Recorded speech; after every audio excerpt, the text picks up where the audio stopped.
peu plus d'une décennie que des consultants et des personnes de bonne volonté se sont donné la main pour apporter leur contribution à l'épanouissement des communautés les plus vulnérables. L'Alliance technique d'assistance au développement, c'est une association de développement et de plaidoyer qui est née en 2001, officiellement reconnue.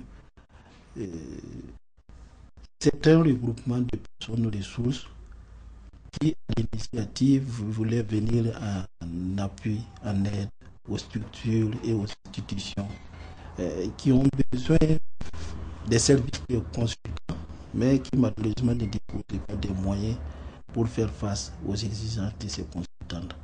Donc, ces personnes ressources ont décidé de se constituer pour donner des appuis volontaires et bénévoles à ces structures-là. Mais très vite, les défis de développement s'imposant, on est aujourd'hui en train de faire des actions de développement au profit de ces groupes essentiellement vulnérables.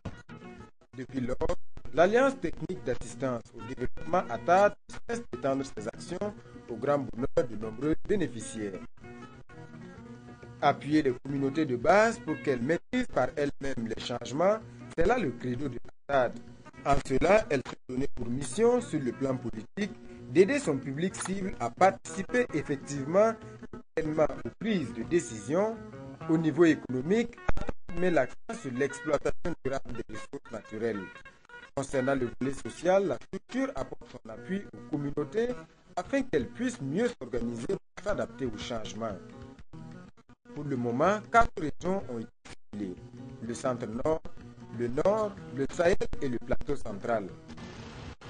Les domaines d'intervention sont la sécurité alimentaire, les secours d'urgence, la santé, l'éducation, la bonne gouvernance, la lutte contre les inégalités et bien d'autres aspects pouvant contribuer à lutter contre la pauvreté. Grâce à des partenaires techniques et financiers, à une gestion rationnelle et transparente, ATAD a pu conduire beaucoup de programmes et réaliser de nombreuses actions sur le terrain. Des banques de céréales ont été construites et approvisionnées, une quinzaine de périmètres maraîchers et près d'une centaine de plaines rizicoles réalisées. Des puits maraîchers pastoraux construits, des digues de barrage réhabilitées.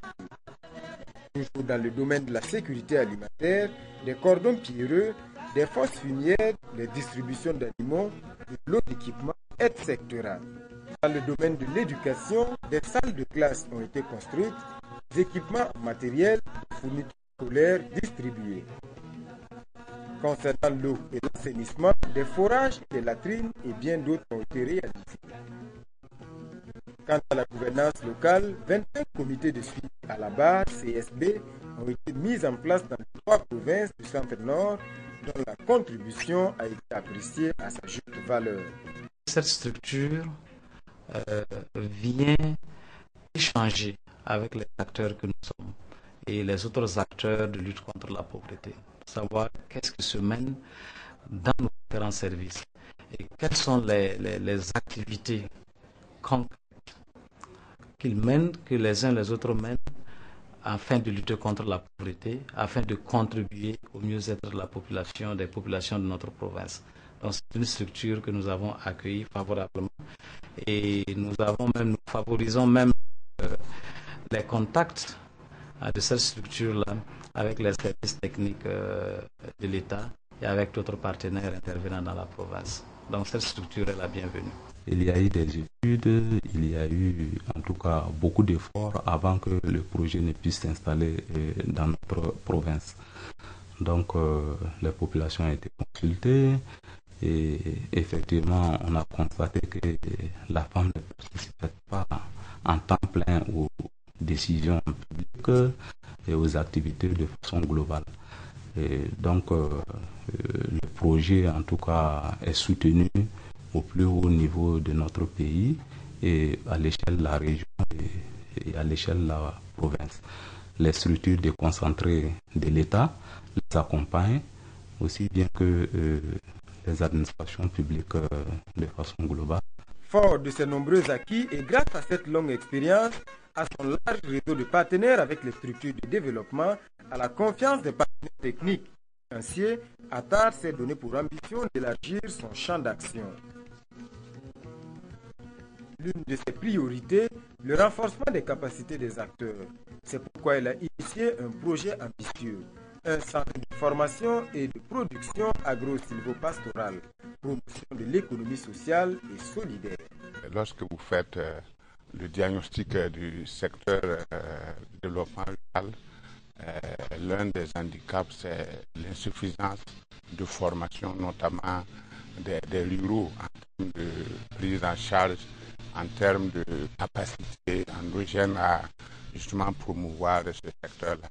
Alors donc l'association, avec l'appui d'un partenaire Autre-Terre, donc a dû avoir comme idée de créer un centre qui va permettre de répondre à ce besoin de formation, notamment formation agricole professionnelle des jeunes ruraux, en plus des écoles professionnelles qui existent, des lycées professionnels agricoles et même des établissements publics et privés qui forment des diplômés.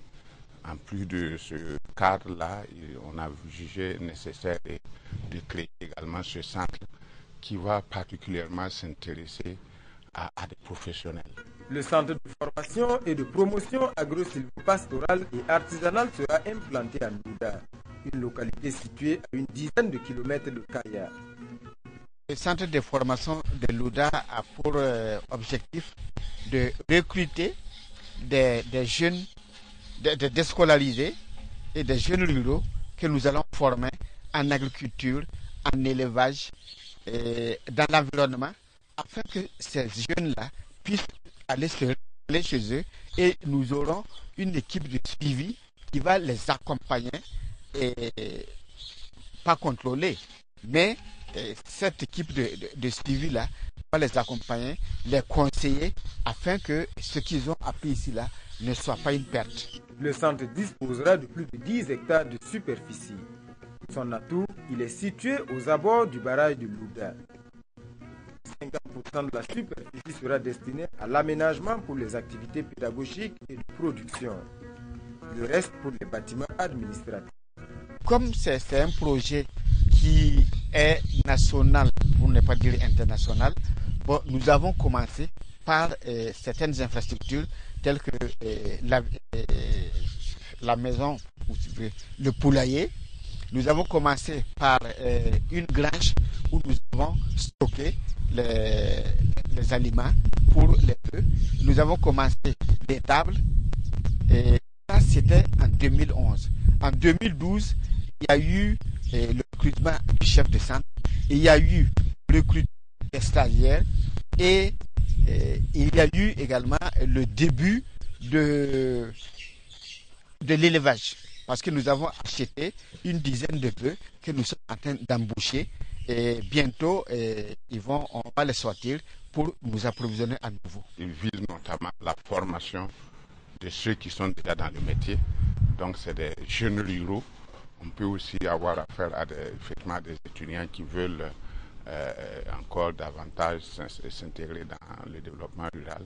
Mais la particularité ici, c'est que d'abord, il est coopté par une association et qui s'intègre dans, j'allais dire, un besoin exprimé d'abord au niveau régional, le centre, mais qui va s'élargir à d'autres apprenants qui viennent d'autres régions.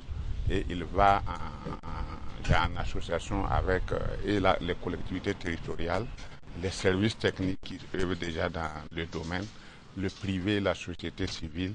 C'est tout ce monde-là dans un cadre de concertation qui doit pouvoir animer ce centre-là. Le choix des filières a tenu compte des besoins de formation, des opportunités et des spécificités qu'offre la région.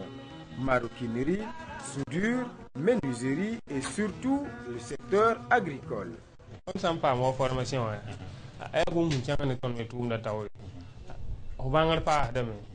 Donc il ka fa son ton tum da po c'est man nous tum l'école ko ton ka ay il son ton wa pa ni formateur da man na wa o zama ton da nous tum da jour ay il na hama l'école autour na neba menga na moto membanga ba de école la na on ba bang ning do le fo na wa ka ba bang ning wa pa jembre voilà école la hampa mi so ngoda me yida.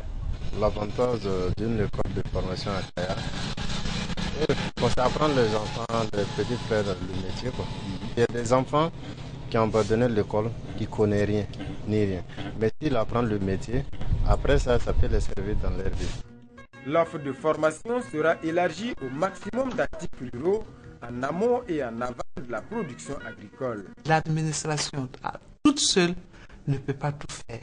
Nous avons beaucoup de priorités, nous avons beaucoup de nécessités, nous avons beaucoup de difficultés, nous avons beaucoup de défis à relever et je pense que pour le développement, ce n'est pas l'administration seule qui doit être acteur du développement, mais les organisations de la société civile, les personnes ressources, les élus locaux et les élus nationaux, chacun doit apporter sa pierre pour pouvoir booster la région du Centre-Nord et booster le développement de Burkina Faso tout entier. Le centre de formation professionnelle de Louda, à l'étape actuelle, dispose d'un plan stratégique conçu en concertation avec toutes les personnes ressources capables de contribuer à son rayonnement. L'ancrage institutionnel est donc un acquis. Il ne reste plus maintenant qu'un appui technique et financier conséquent pour lui permettre son décollage effectif. C'est l'espoir de plusieurs générations de jeunes. Le centre de formation de Louda attend beaucoup de partenaires. C'est la clé du succès de cet ambitieux projet.